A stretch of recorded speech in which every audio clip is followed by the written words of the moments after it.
গতিকে পৰিস্থিতি সাংঘাতিক বেয়া। খোৱা পানী পঠিয়াই আছো দেই। তো পৰিস্থিতি খুব বেয়া। মানুহবিলাক এতিয়া বাহিৰলৈ ওলাই আছে। দেখিছে কেনেকৈ গৰুৰ পৰা ছাগলীলৈকে মানুহৰ পৰা হেৰিয়ালৈকে কি পৰিস্থিতি হৈছে আপোনালোকে নিশ্চয় দেখিছে।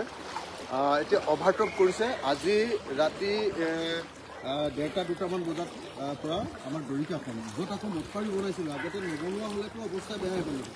বনোৱাৰ পাছত তাৰ ওপৰত আনকি হেৰিও বনাই দিছিলোঁ, কি কয় আমাৰ প্ৰিভেট ব্লকো বনাই দিছিলোঁ।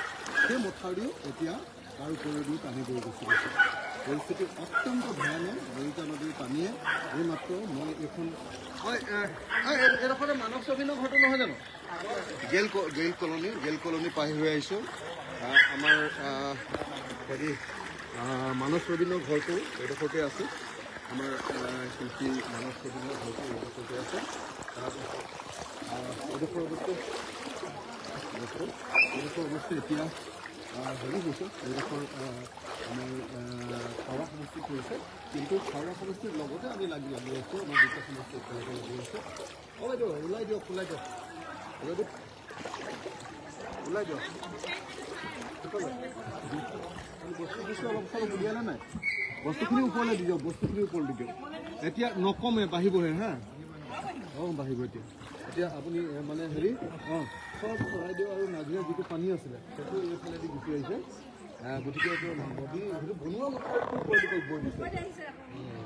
তো পৰিস্থিতি খুব বেয়া। মই অসমৰ মুখ্যমন্ত্ৰী ডাঙৰীয়াক অতি সোনকালে ৰেস্কিউ অভিযান সোনকালে ইয়াতে কৰিবৰ কাৰণে, বিশেষভাৱে মানুহৰ খোৱাপানীৰ অভাৱ সাংঘাতিক ঘটিছে।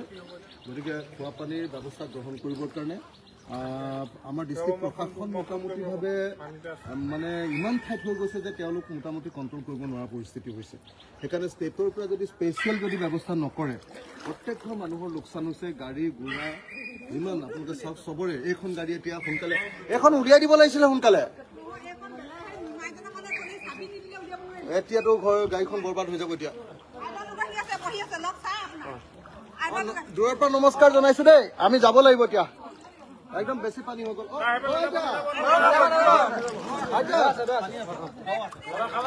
হ'ব হ'ব, নমস্কাৰ দেই। ভিতৰত সোমাব নোৱাৰো এতিয়া। মই সেই মঠাউৰি ভগালে যাওঁ। উঠিব পাৰিলে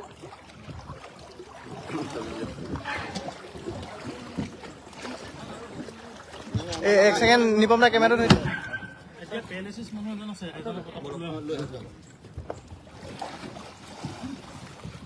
বেৰংমাটো উঠিব নালাগিব।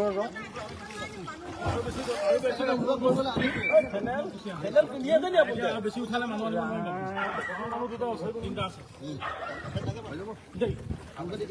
যাব, আমাৰ ঘৰলৈ গুচি যাব।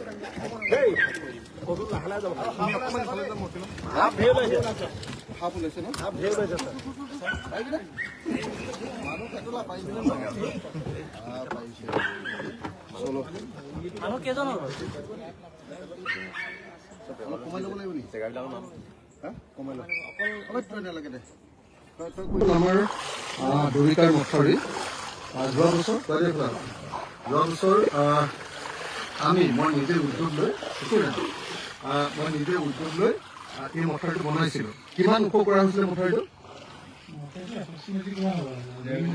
1.5 মিটাৰ 2 মিটাৰ 2 মিটাৰমান আমি উঠাইছিলোঁ।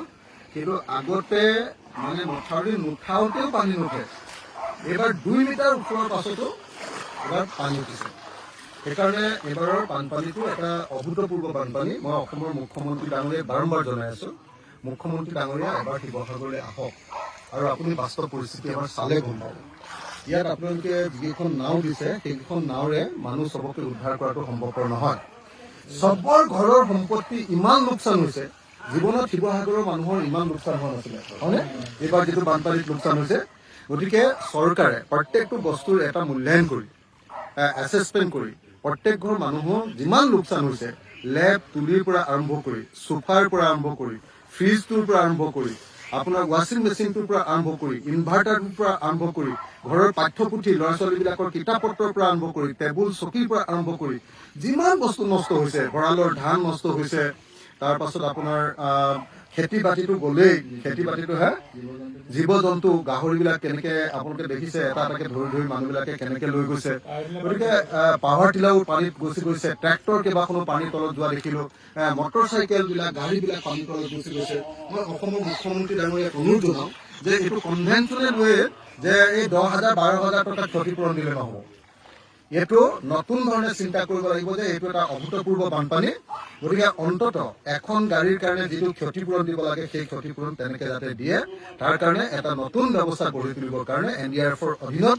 এটা নতুন ব্যৱস্থা গঢ়ি তুলিবৰ কাৰণে মই অসমৰ মুখ্যমন্ত্ৰীক আহ্বান জনাইছোঁ